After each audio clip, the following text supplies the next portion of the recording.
Racing takes place at Turffontein on Thursday, the 15th of June. We are racing on the stand-side track, and we've got 8 races on the program. And I'm joined by Alistair Cohen, and Alistair will be helping us with a meeting on Thursday, and hopefully he can find us a few winners on the day. Doesn't a few races look to be a bit trappy, and hopefully he can find us some winners. Alistair, how are you doing? Good, thanks, Raheel. Looking forward to Thursday. I think we'll get slightly inflated pools, seeing there was no racing on Wednesday at Hollywoodbets Kenilworth. Obviously, that meeting has been moved to Sunday, weather permitting.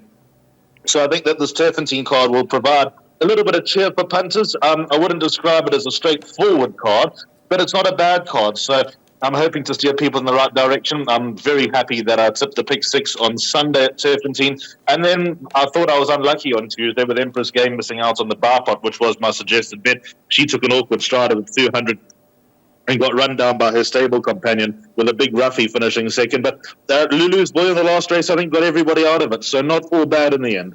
Yeah, absolutely. Simango Khumalo getting the best out of Lulu's boy in the last, and it was a nice win from that individual. But racing on Thursday begins at 12:20. That is race number 1 over the 1600 meter trip. It is the start of the bipart, and here your favorite is Count Your Chances at 12-10, 14-10 about Holocene, 7-2 and better bar those. Philadelphian, the only scratching. And when we have a look at this event, obviously the top 2 in the market, they look to be the 2 horses that could fight out the finish. But Count Your Chances, well, she's had her fair share of chances, 11 starts in the maidens. She's threatening now, but for me, I think number 7, Holocene, I think he's going to go very, very close to winning. Max the Magician, Bomb, he's got some decent form lines. So I think he's a horse to beat, and I'm happy to take my chances with him in the bipart. Yeah, I've gone both horses in the bar pot, Raheel. I'm hoping to double up. I'm far more convinced with number 7, Holocene, than I am with number 3, Count Your Chances, to be honest. Even though both maiden form lines are, both horses bring some pretty shaky form lines into the picture, I'd like to believe that Holocene is more upwardly mobile than a horse having her 12th career start. And Sweet Basil last time was not expected to win. She's obviously a useful filly, but she wasn't tuned up, and she managed to beat Count Your Chances last time. So I'd be taking that with a pinch of salt. I think Count Your Chances is what she is. She's a battler who's going to win a race or 2, whereas Holocene probably in the same boat, but ultimately it's not going to take Holocene 11 runs to win a maiden. So that's going to be my line of thinking. Both horses in the bar pot, boxed exact to start your day with numbers 3 and 7, but I think Holocene's the right one. Yeah, 3 and 7, the 2 horses that could fight out race number 1, but as you heard from Alison, number 7, definitely the preference for this individual. Next up will be race number 2, which will begin the place accumulator, and this is a fillies and mares 88 handicap set to be run over the 10 furlongs. 5-1 is the time that you need to get your bets on by. Scratched here, number 3, Peyton's Tears, after running 3rd on Tuesday over at the Val, and we reduced to a field of 6 runners. Now, when having a look at this field, I think it's quite a trappy race. Quasi's Lady is at 5-2, Rarotonga Rose 33-10, it's then 4-1 and better bar those. Now, Bold Fortune is no doubt the class package in the race. She's achieved a mark of a 105 at the height of her career, down to 88. She's got 60 on the back, and I can definitely see her bouncing back to some of her better form. She's back again, same-sex company. Last time out, she ran in quite a strong race. This is a lot weaker. So if I was pushed into a corner, she'd be the top selection for me. But I think the likes of Special Charm and Rarotonga Rose, both horses have to be given healthy respect in this event. And what's your thoughts on the race? You've read it the same way as me, Raheel. I think number 1, Bold Fortune, is the value with a rating drop and her showing signs of coming to form. I know that her penultimate start behind Gilded Butterfly, even though she ran 4th and she was absolutely hammered, she had Bless My Stars not too far in front of her. And I know that Connections were disappointed. They were of the opinion that after that downpour on that race day, that Bold Fortune didn't act as best as she probably could have, and the 2,000 metres was made to be a bit more testing. I think this is the end of her range, to be fair, even though she's won over this distance, but I think in the soft going she struggled. So number 1, Bold Fortune, with a rating drop, and she's a former Yellowwood handicap winner. That's what she's capable of. far better than anything else in this field has achieved. So therefore, she's earned the weight, but the rating drop, I think, is on her side. So I'm looking forward to seeing her run. I think that she's a big chance. My two backups come from 6 and 7, Quasi's Lady and Indian Ocean. Quasi's Lady is a real trier. When she doesn't win her races, she goes close. She seems to have the hang of things now, because I think she's tried quite intricate, that you've got to ride her a certain type of way, and Caden Brewer seems to have figured her out. 2 rides on Quasi's Lady for a win in a second, so I think that stat is quite important. And then number 7, Indian Ocean. Last time, it was not a bad run by any stretch of the imagination behind Rocky Reef. Her penultimate start, although in a very bad maiden at Hollywoodbets Greyville, she was 3 deep the whole way, and she still managed to put them to the sword. Had she, run in regimental fashion, she could have won that by double figures and looked really impressive. And I know that Mano Pandaram was thinking of entering her in the Willavington. Thankfully, he got talked out of that. But she is also a half-sister to Derby performers out of your league and Zeus. So number 7, Indian Ocean, I think has a lot of scope to improve. I've left number 5, Special Charm, out of the PA, but I think she's got a big chance now that I'm looking at her. Obviously I looked at the card closely when I sent it, but I'm looking at her numbers very, very closely now. Her last run to Time Flies, even though she was last, beaten 5 1/4 lengths behind a horse who's likely to get into the Hollywoodbets Durbanville in July, actually wasn't a bad run. So maybe she's worth a second look if you are going with another horse. Yeah, and the second in the race was Dawn of a New Day, who certainly has claims in the Group 2 coming up this weekend, the Track and Ball Oaks. So maybe Special Charm could be worth another look in race number 2 on the program. But both Alistair and myself, we hoping that number 1, Paul Fortune, can get it right and notch up her 7th career victory. Next up, race number 3, which is the start of the Pick 6. And this race here is a maiden plate for the fillies and mares, 1160 meters the distance. Your fixed odds betting market has got horse number 7 at 18 to 10. United We Stand 7 to 2, 6 to 1 about Bavarian Beauty, 6 to 1 Q the Rebel, 7 to 1 and Better Bar. Those now there's a few first timers in this event, but certainly not a lot of confidence about them in terms of comments and in the betting market. So it would leave us to believe that maybe number 7 could possibly improve on that debut performance and go close to winning. Obviously, that horse, I think it was Nira, ran the other day from the Ashley Fortune yard, and I thought she ran an okay race back in 3rd against the boys. And this filly here could certainly improve. There was, I'd say, a bit of support for her on debut, even though she drifted out, perhaps looking for a bit more ground. But I think there's improvement to come from number 7. I've spoken to Johan Janssen van Vuren about this horse, Cicada Day, and he agrees that she is going to be a racehorse over further. So 1160, might still be a little bit outside, but she has now got the experience under the belt. She seemed to run on well. It took her a while to run on, but maybe that was the inside track that just caught her out. You've got to be able to turn her on in time to be effective on the inside track. Not to say that she won't be in time, but on debut, if you didn't have that type of sharpness about you, you are going to be left on the back foot, chasing them down. So I think she's the one to beat number 7 from Canada. As we know, Tony Beaton that he gets from out of town and from other trainers. So 6 Bavarian Beauty, simply on that logic, has to go in. I think Baltic Secret's going to win a feature sometime. I thought she was unlucky the other day when she had the outside draw, went to the inside and was closing in right at the end. So number 6 Bavarian Beauty is probably overpriced, despite being drawn on what's said to be the wrong side of the track. And number 2, Primrose Path, caught my eye last time. I do think that this is probably a slightly stronger maiden than what she ran in last time, but at least she ran on quite nicely behind Sparkling Jubilee. She ran into a little bit of traffic as well, and she had the worst of the draws on the Vaal Classic track. So I'd be prepared to say that she'll back that up with another nice run. So those are my 3 horses, 2, 6 and 7. But the first timers all make some sort of appeal here. All of 4 Head Turner, 5 Andy's Girl and 8 Q the Rebel come from yards who, not so much Soma, but certainly Azzy and Terry do get them readied up first time out. So if there is any money for them, just watch out and include them. Obviously from the first leg of Pick 6 perspective, you don't need to be on your toes. Yeah, definitely follow the market and see if there is any support for one of these first timers. But as you heard from Alistair, 2, 6 and 7 the horses that he's going to include into the first leg of the Pick 6. Next up will be race number 4, which will get Jackpot 1 rolling, 1160 meters the distance, 2:05 that the time of race number 4. Your market has got number 6, Dr. Faustus at 22 to 10, 5 to 2, Viva de Janeiro, It's then Caretaker at 9-2, Tail of the Comet 11-2, and then 7-1. And better bar those. You can scratch number 4, Future Night. And here, number 6, Dr. Faustus. I thought his run behind Winter Games was quite a pleasing effort. Winter Games obviously led them a merry dance, and he was best of the rest. And I was quite impressed with the way Winter Games fought back in the Gate Crasher Stakes this past weekend behind that top horse of De Cox. Give me another chance. So I believe that Dr. Faustus is the horse to beat. I think he'll take some beating. He's had 2 positive runs to date, and I think he can only build on it. Gavin Larina board. He's drawn in gate number 3. We'll see how the draw obviously works out on the day, but I definitely believe that he's going to go very close and is the one to beat you. Me too, Raheel. I called his debut behind Heirloom, and he got horribly lost on the inside track. And as you mentioned, last time he gave Winter Games a lot of cheek, and Winter Games subsequently wouldn't describe it a lot of cheek, but gave a little bit of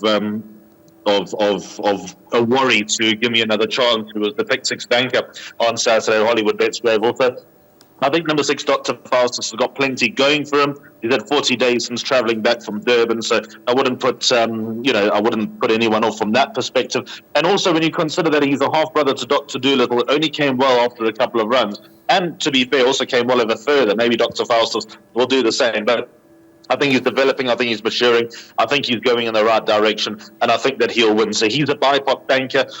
And he's a pick 6 banker as well for me. Obviously, the first timers also make a little bit of appeal here. So from a pick 6 perspective, you should be okay. And then the other Werner's horses, number 1, Viva de Janeiro, ran 3rd to Fully Loaded last time out when he was expected to go well. Obviously, Fully Loaded didn't rip up any trees at the Vaal on Tuesday. And then number 7, Moolah Man, I believe he works well. I think that they were a little bit disappointed with his debut run behind Max the Magician, but he was green and should come on with that run under the belt. I think he'll... I'd put it like this. If he ran 6th last time, I expect him to halve that position this time around, number 7, Moolah Man. But I think they got it all to do to beat number 6, Dr. Faustus. Yeah, Dr. Faustus, the one to beat in race number 4 and the bipod banker for Alistair. Next up, race number 5, which gets underway at 14:40. That is 20-3. And race number 5 will be run over 1,600 meters. It's another maiden plate, this time for the fillies and mares. And here we've got joint favourites at this time of recording, both at 18-10, Call to Glory and My Soulmate.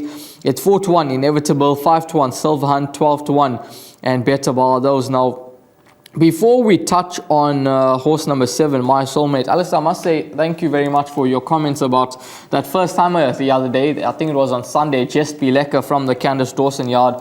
Horse went off at 100-1, but won like a good thing at the end of the day.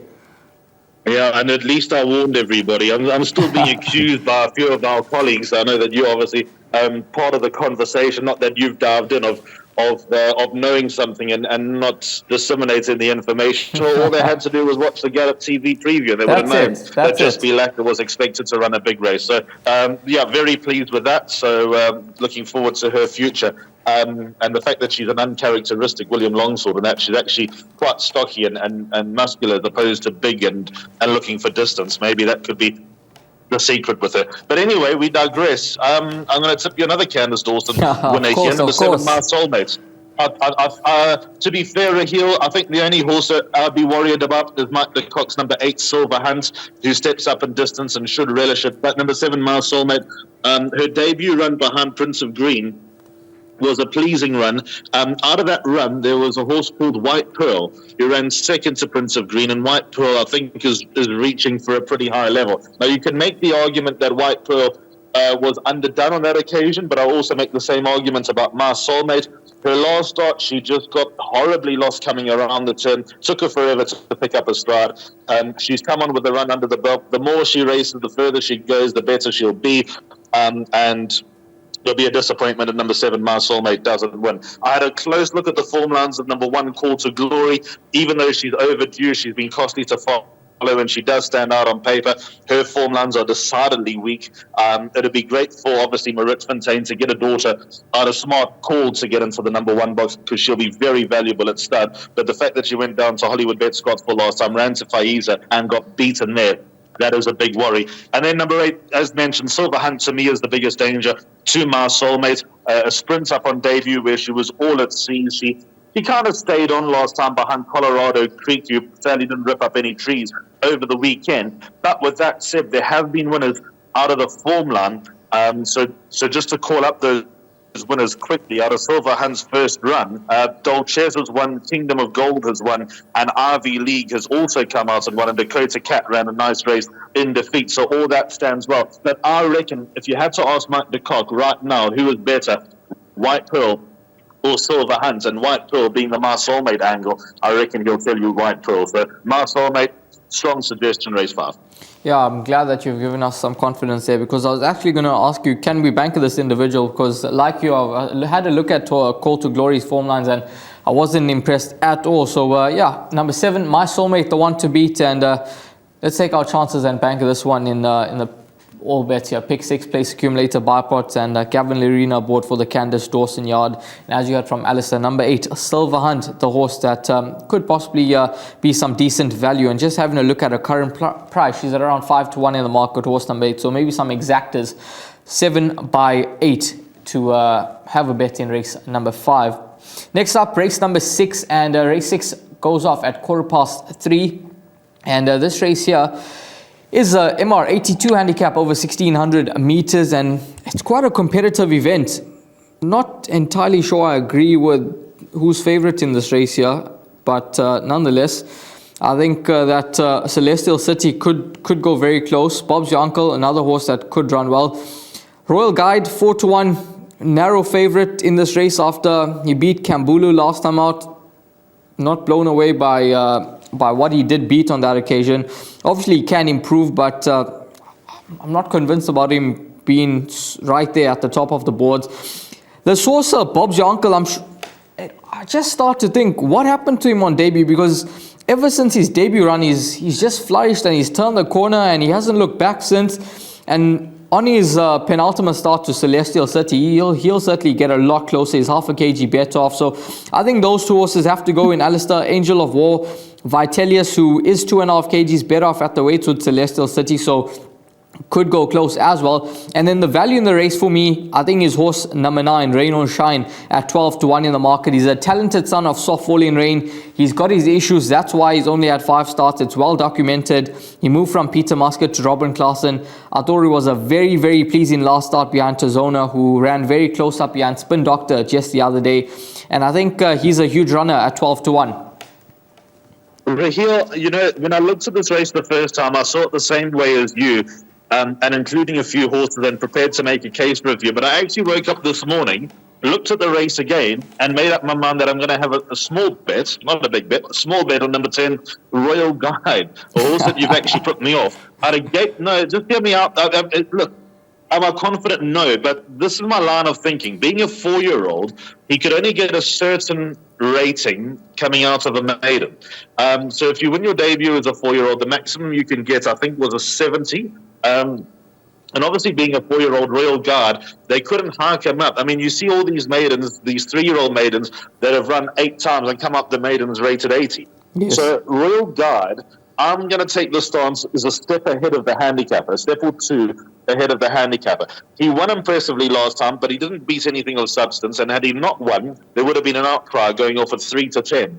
But obviously, he takes on horses that are turning into good hard knockers, tough horses to overhaul. So maybe I'll think better of having a bet for number 10, Royal Guard. But at the moment, I'm confident about his chances because I just think that he's going somewhere where the other horses might not be. In the bipod, I've suggested, when I didn't really like the look of the race, 1 Celestial City, despite having a few horses to turn it around with, according to the weights. The wins are obviously very valuable for a full brother to Hawam and a half brother to Golden Ducat and Rainbow Bridge. Number 2, Bob's Your Uncle. So you said you don't know what happened on debut. Lucky Udalakis knows what happened on debut, but he's scratching his head what happened subsequently, because this horse shows absolutely 0 at work. He's surprised Lucky on the penultimate start. He should finish in front of Celestial City, and his last start behind Millahue was a very good run because Millahue ran a lovely race at the Val on Tuesday. I've also got number 7 and 8 in as well, Vitellius, who is banging at the door. A win can't be too far away. Perhaps Keegan DeMello sticks with him. And also number 8, JP 2000, who dropped the jockey last time out I don't think that he's one to completely write off, because I did like him in that race at the Vaal a couple of weeks ago when that last race got cancelled. So I'm just going to back up with number 8, JP2000. I don't expect him to win the race, but I can see him getting somewhere in the race. Quite a few horses that need to certainly go into the mix here, because it's a competitive event. But as you heard from Alistair, he's going to be with number 10, Royal Guide here, straight out the maidens. But a horse that could certainly win his fair share of races for connections here, Alec Laird and the Turffontein team here as well. And Gavin Lerena is aboard this individual. So that's he's playing the race. I'm going to go each way on number 9, Rain or Shine, and maybe some swingers exactors box between those two horses in the 6th race on the day. Next up, race number 7, the penultimate race over 1,400 meters, and this is a fillies and mares 90 handicap that gets underway at 3:45. Alan B is your favorite at 7-2. It's 4-1 about Wakonda, 6-1 about Crimson Princess, 7-1 Simple, and National Star 12-1 and Better Ball. Those now. This horse, National Star, she's going to be the each way playing the race for me. I know she's drawn out deep, but she clearly has a liking for the Turffontein stand-side track. She has no issues with the distance. She gets the 2.5 kgs off the back. And I think that she'll run a nice race. Siando Sisibo can just drop out from the draw. He doesn't need to worry about having to overcome the draw and putting more stress on himself. So you can give her a chance. And this filly, she definitely can quicken. And I think she'll run a nice race. And as opposed to a stable companion who's at 7-2, I much prefer the value about horse number 11, who has taken on a lot stronger company as well. I'm with you with number 11, National Star, over number 12, LMB. But I found this race very complex. I looked at number 9, Simple, but according to the weights and also her draw, she's got a lot to do with Wakonda and National Star. Maybe I'm just going to talk myself into National Star and Wakonda here, who are two horses that I did actually initially like. National Star, as you mentioned, on the Turffontein stand-side track, I'd like to believe is a better horse. Her style of running probably suits from a deep draw that she can drop in. Hopefully there'll be a pace to aim at. I reckon there'll be something to work with. Might not be record-breaking, but there'll be something for her to look at. So number 11, National Star, with a 2.5 kilo claim, is a horse that I most definitely respect. But my top choice, one of my old favourites, is number 2, Wakonda. I think a better horse on the inside track than the stand side track, because she's not won on the stand side track. A lot of her good work has come on the inside track because she can turn it on and sustain that, whereas on the stand side track she probably turns it on and just runs out of steam in the closing stages. She's got a very good weight turnaround with Simple. She's one of the more proven horses in the race as well. So, it's a race that I don't particularly like, but I think number 2, Wakonda, and number 11, National Star, are the two horses at the top of my list. Number 1, Crimson Princess, lovely run last time in the Syringa. Now she's got a lot of weight to carry, but she could well be up to it. She's alive. 3 Queen of Smoke is a good deal better than her last run. I think coming back to 1,400 metres could be key for her running a nice race. I also wouldn't leave out the Robbie Sages runner. Number 6 on the card, United Council, very, very disappointing in the Wilkebos Drifthasing Fillies Guineas, but comes into calmer waters this time around. 7, Kalish Temp has a place chance. 9, Simple, like I said, she was one of the first horses that caught my eye, but then when you look at the weight, she's got a bit to do. I suppose she's got a quartet chance. But yeah, 2 and 11, my idea of the two to focus on in race number 7, but an open race. Yeah, it certainly is an open race, and a race where you want to include quite a few horses. And I'm glad Alistair touched on number 3, Queen of Smoke, because she's neatly drawn in gate number 3, and she's a horse that could certainly get into the action. A disappointing last start, but she can certainly bounce back from that. 2 and 11, those are going to be his 2 numbers in race number 7. Next up, race number 8, the final race on the day, goes off at 4:15. It's a fillies and mares 71 handicap over the 2,000 meters. And your favorite is Ballroom Bliss, Island Beauty, both at 9-2. 6-1 about Willow's Wish, 8-1 Spirit Princess, A Place in the Sun, Gold Dream Machine, 10-1, and Better Bar. Those now, Alistair, this is a race where I went through it, and the more I started to scroll down and start from numbers, let me see, from 5 going all the way down to the bottom, I thought to myself, oh God, we're in trouble here. So I've decided to just keep it to numbers 2, 3 and 4. I think between those 3 numbers we could possibly see our winner. It's obviously no surprises to see them at the top of the betting boards, but I'm happy to take my chances and go 2, 3, 4 in the place accumulator, jackpot and the pick 6, because if anything else were to win, I'm happy to go out. So 2 and 3 were drawn better here, and even number 1, keep the quarter. 1, 2, and 3 were drawn better here. I'd be lining up to put those 3 horses in all my bets, but the draws are such a worry here, Raheel. I'm not so sure that. I mean, Ballroom Bliss is a horse that I've been lining up and waiting for a long time, but I might have to take my medicine and wait for next time from draw 14. That is a huge concern for number 2, Ballroom Bliss. She can turn it on, so she'll need a pace to aim at, but I don't know. I'm just a little bit worried about her coming from there. I found a horse here at a bit of a price. He's at 10 to 1. Number 13, Go Dream Machine. I think that she's coming back to some sort of form on that run. 25th of April. Funny enough, Pacific Express has got everyone hold, but her form since then has been absolutely dismal. But Go Dream Machine was second best according to collateral form out of that run to Angel's Wish, and Angel's Wish now has a tough draw. There were obviously horses in and around. Wild Forever, I think, will run a better race, but not necessarily one that you can rely on here. Look, it is a horrible race. And then your other horse that you got in with number 4, Island Beauty, a definite inclusion, back against their own sex, from a good draw, trying 2,000 metres for the first time, being out of Illabella, so I like the look of that. And I even think number 5, Spirit Princess, has a chance. So in order, this is how my play is going to read. I'm going to take box quartets in the last race. I'm going to go 4 and 13. But I am going to include the likes of 2, 3, 5, 6, and 11, and even number 12, just because of that run on the 25th of April, hoping that at a price she can do something. But that's how I read a very tricky finale. Yeah, race number 8, Quartet could be the way that you want to end off your day at Turffontein on Thursday. Could be worth quite a nice dividend if you catch it right, and especially if you've got the right horses for first and second, then you're certainly in the pound seat. And it's a competitive race, a tricky race to close off proceedings, but you've heard from Alistair his thoughts on the race, and he likes number 13 as a bit of value in the race. That's Go Dream Machine. Next up, we're going to move along to the suggested bet, and Alistair will take us through his suggested bet for the day, and that is racing on Thursday. Alistair, take it away with your buy pot. Yeah, and a 90 rand. And I'm actually fairly confident here. First leg, I'm going to go 3 and 7. Should have no problems there. Second leg, 1, 6 and 7. But I'll leave the door ajar for number 5, Special Charm. Then the third leg, I've gone with 3 horses as well, 2, 6 and 7. I might not need all 3 in the end. And then I'm going to go Banker. So Banker 6 by Banker 7, Dr. Faustus and My Soulmate. And then the final leg of the bar pot, I'm not necessarily tossing and turning about this race, but Royal Guard at the moment is in my good books. I might wake up on the wrong side of the bed and not like him at all tomorrow. But 1, 2, 7, 8 and 10, my numbers in that final leg of the bar pot. Race 7, very tricky, but a nice each-way suggestion in the last race, Go Dream Machine. Yeah, that's Alistair's buy pot, and as you heard from him, a cost of just 90 rand, and the buy pot could be worth a decent dividend on Thursday as well. And I think the place accumulator could be another bet that you possibly want to get involved in on the day, and if you maybe trying your luck, you're feeling a bit lucky, then the pick 6 could be the way to play. Alistair, thanks very much for your time, and all the best. Have a good one, and enjoy the rest of your week. Look forward to seeing you back here in KZN soon. Yep, thanks, Raheel. Always a pleasure. I'm really looking forward to it. Been less than 20 days from the Hollywoodbets Durbanville, so that I can't wait for. There will be a lot to talk about coming into the final field announcement, I'm sure.